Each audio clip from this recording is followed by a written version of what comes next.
Vários artigos, inclusive na grande mídia, já foram escritos comentando os vários erros teóricos, bem como as flagrantes manipulações de dados, encontrados no livro Sensação do Momento, Capital no século XXI, do francês Thomas Piketty. O Financial Times, por exemplo, descobriu que o livro contém dados que foram deliberadamente adulterados.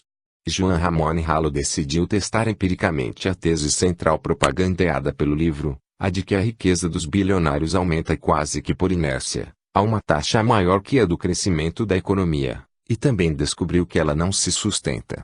Hunter Lewis mostrou que os dados utilizados por Piketty não apenas foram erroneamente interpretados por ele como também, e ainda pior, são baseados em extrapolações criadas pelo próprio autor. Meu intuito aqui é outro. Quero chamar a atenção para o estupefaciente ódio à propriedade privada e aos básicos direitos à privacidade financeira que permeia todo o livro. A maneira mais rápida de fazer isso é simplesmente reproduzindo algumas das mais aterradoras frases contidas no livro, as quais vão logo abaixo. À medida que você for lendo as frases abaixo, lembre-se de que o livro de Piketty vem sendo celebrado por toda uma gama de intelectuais progressistas, os quais, mesmo quando eventualmente o criticam pontualmente, como fez Larry Summers, ex-secretário do Tesouro de Bill Clinton, fazem questão de ressaltar que o livro é simplesmente maravilhoso. O motivo de tais intelectuais estarem dispostos a relevar os vários erros metodológicos, teóricos e empíricos encontrados no livro é simplesmente porque eles endossam o espírito do livro. E quando você finalmente entender qual é exatamente esse espírito, você ficará extremamente preocupado quanto ao futuro. Apenas leia o material coletado. Impostos não são uma questão técnica. Impostos são, isso sim, uma questão proeminentemente política e filosófica, talvez a mais importante de todas as questões políticas.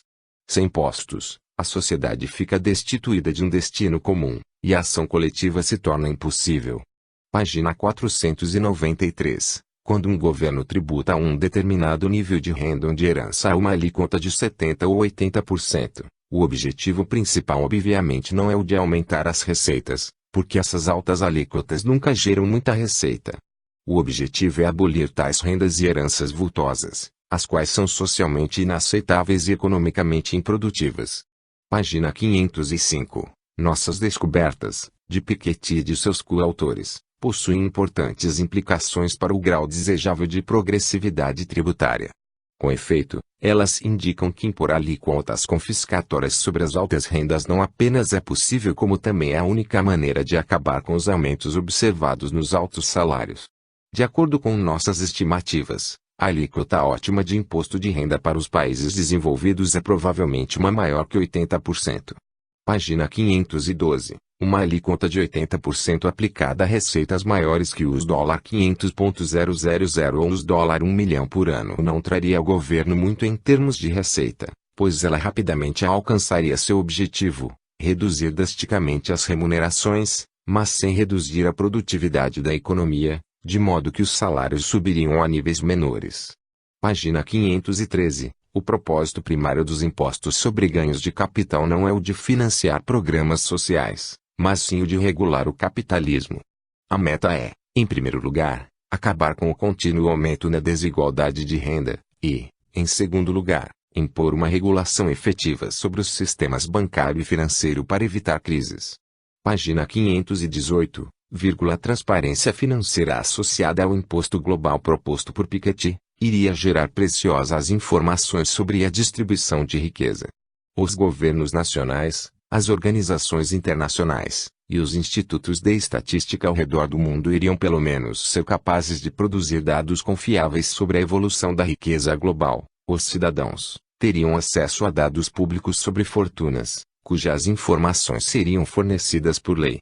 Os benefícios para a democracia seriam consideráveis. É muito difícil ter um debate racional sobre os grandes desafios enfrentados pelo mundo atual, o futuro do estado de bem-estar social, os custos da transição para novas fontes de energia, o tamanho do Estado em países desenvolvidos, e muito mais, porque a distribuição global de riqueza continua muito opaca. Páginas 518 e 519. Um imposto de 0,1% sobre o capital não seria apenas mais um imposto, ele teria, acima de tudo, O intuito de ser uma lei que obriga o relato compulsório de informações pessoais. Todos seriam obrigados a divulgar informações sobre a natureza de seus ativos para as autoridades financeiras mundiais. Só assim poderão ser reconhecidos como os proprietários legais daquilo que possuem. Página 519. Referindo-se à necessidade de se abolir todos os paraísos fiscais por meio da obrigatoriedade de especificar todos os seus ativos às autoridades globais, ninguém tem o direito de determinar suas próprias alíquotas de impostos. Não é certo que indivíduos enriqueçam por meio do livre comércio e da integração econômica, obtendo lucros à custa de seus vizinhos. Isso é roubo puro e descarado.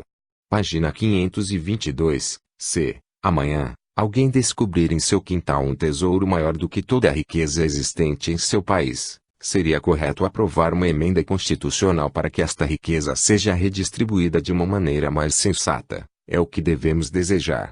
Página 537. Na África, a saída de capitais sempre cedeu influxo de ajudas estrangeiras.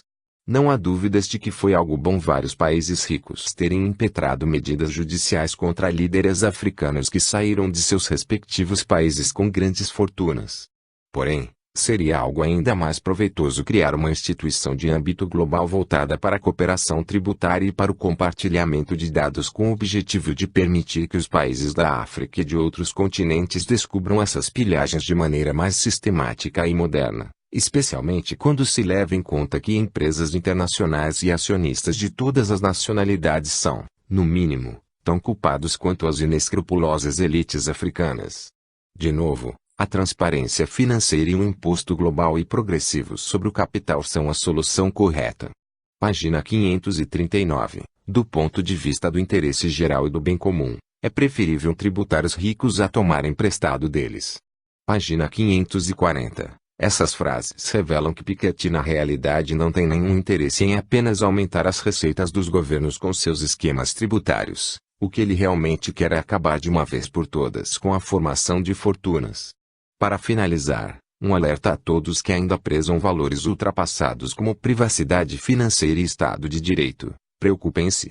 Piketty e todos aqueles que estão tecendo louvores a seu livro não têm a mais mínima consideração pela maneira como uma pessoa construiu sua fortuna.